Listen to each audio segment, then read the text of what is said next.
Boa noite, gente. Meu nome é Aldemar Gonzaga. Eu sou aluno do curso de eletrônica à distância. Tem mais ou menos 1 ano e 3 meses que eu comecei a fazer um curso de eletrônica por correspondência. E eu tive observando que quando a gente estuda, que a gente tenta explicar algo que a gente está aprendendo, fica mais fácil para a gente assimilar.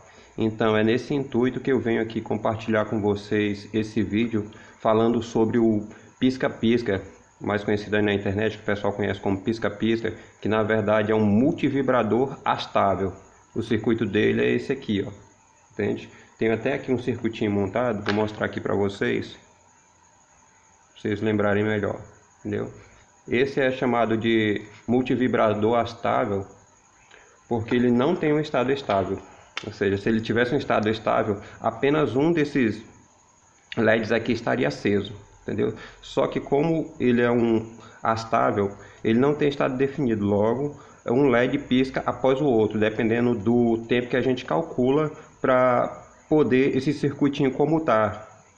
Entendeu? Aqui nesse circuito, os transistores eles comutam como chave aberta e fechada, dependendo desse capacitor e desse resistor.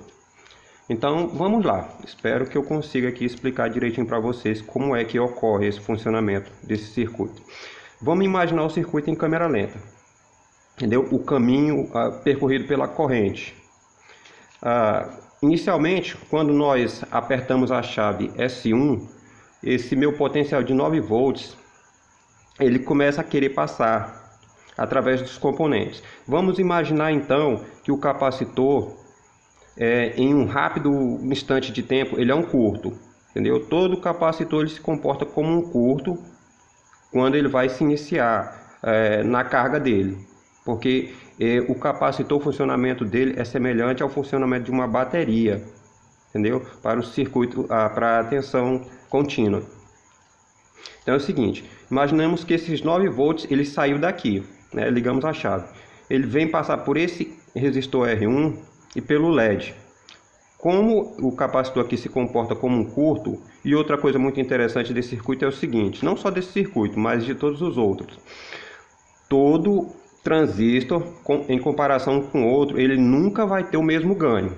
Entendeu? Temos aqui 2 BCs 548B, entendeu? Por mais que eles sejam do mesmo fabricante, por mais que tenham sido feitos no mesmo lote, jamais um transistor terá o mesmo ganho que o outro. Um sempre terá um pouco mais de ganho.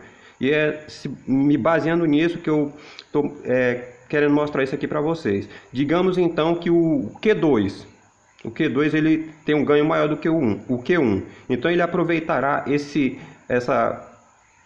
breve curto que vai acontecer aqui no transistor para se polarizar. Então automaticamente, ao invés de 9, nós teremos 7 volts aqui. Entendeu? Só que o que acontece? Essa corrente que circula por aqui, ela vai carregar o capacitor através da base desse transistor Q2. Logo, aqui estava 7 volts.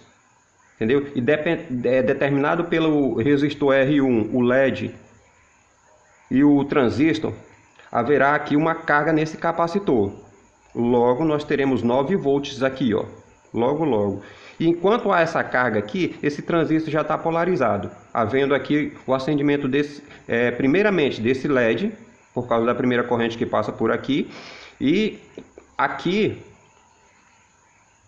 num tempo muito curto, também irá piscar esse LED, entendeu? Acionando o funcionamento do circuito normalmente. Logo aqui nós teremos 9 volts e aqui teremos 0,7.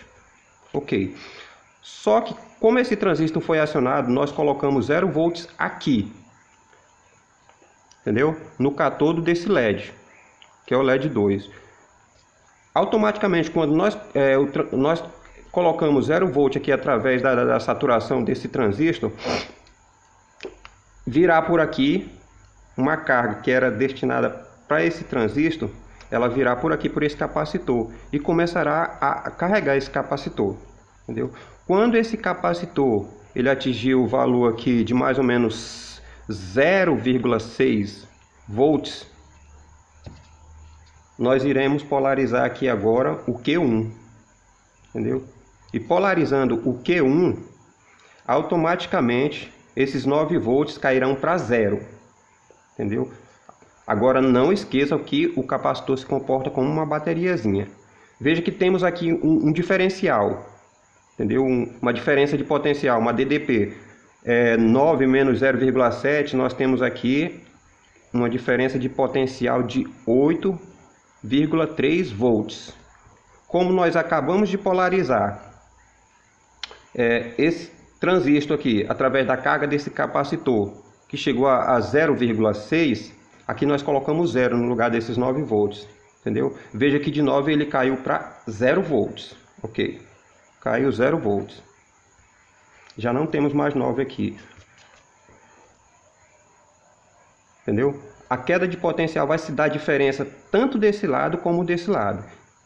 Se aqui eu estava com 9 e caí para 0, aqui que eu tinha 0,7, com uma diferença de potencial de 0,7 para 9 de 8,3, aqui também eu cairei 8,3 volts abaixo desse referencial, que é o que fará esse Q2 apagar. Então, nós teremos aqui uma nova tensão de menos 7,6 volts. Agora, por uma base, uma regra lógica de que o nosso transistor só vai ser acionado quando nós tivermos uma tensão mais positiva em sua base do que o seu emissor, aqui nós temos menos 7,6 e aqui nós temos 0 volts, que é a nossa referência. Logo, esse transistor ele vai estar cortado.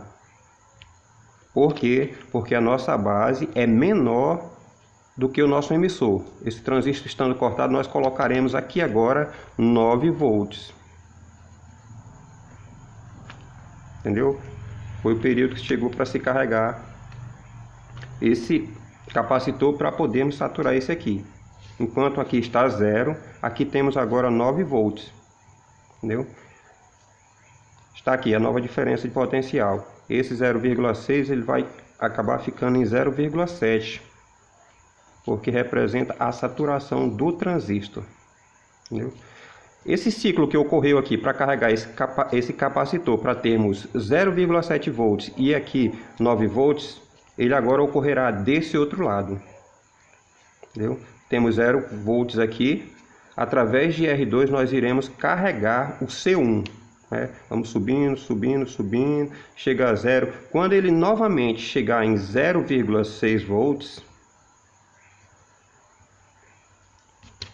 aqui 0,6 volts,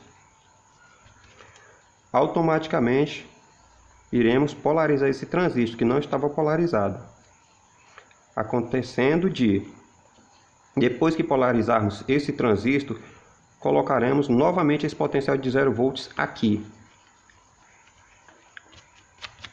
0 volts. Tendo eu agora 0 volts, eu vou ter que carregar.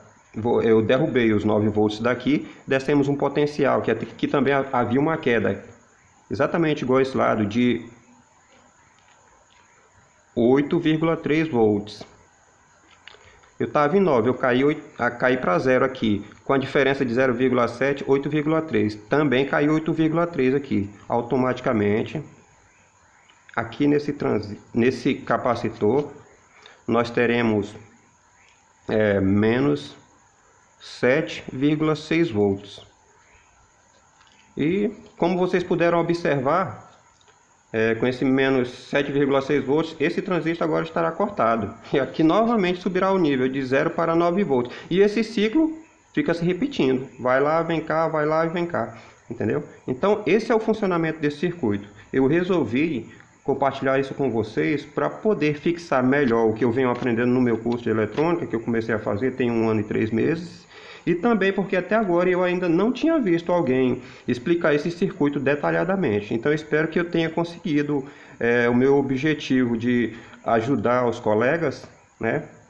E eu acredito que assim, ajudando os colegas, eu também vou estar me ajudando, porque eu vou estar aqui colocando em prática tudo aquilo que eu estou estudando no meu curso de eletrônica, né? E ajudando também os colegas que muitas vezes ainda não sabem do funcionamento de um circuito desse. E aí, O intuito do canal é exatamente esse, ajudar as pessoas a verem a eletrônica como ela realmente é, entendeu? Eu comecei há um ano e 3 meses e não tinha a visão da eletrônica como eu tenho hoje, né? Apesar de ser pouco ainda, só 1 ano e 3 meses, mas eu aprendi bastante coisa. E dependendo dos acessos desse vídeo, se o pessoal também quiser, no próximo vídeo que eu for gravar, a minha pretensão é de pegarmos um circuito desse aqui e calcularmos componente por componente. Entendeu? Que eu acredito que seja muito mais interessante, porque nem todo mundo vai ter aí uma bateria de 9 volts para polarizar, ou não quer polarizar esse circuito com 9 volts, quer fazer já ele com 12 volts. Então, se os amigos quiserem, nós podemos, no próximo vídeo, calcular um circuito desse aqui, calculando certinho, componente por componente. Eu vou explicar tintim por tintim para vocês como se calcula, entendeu?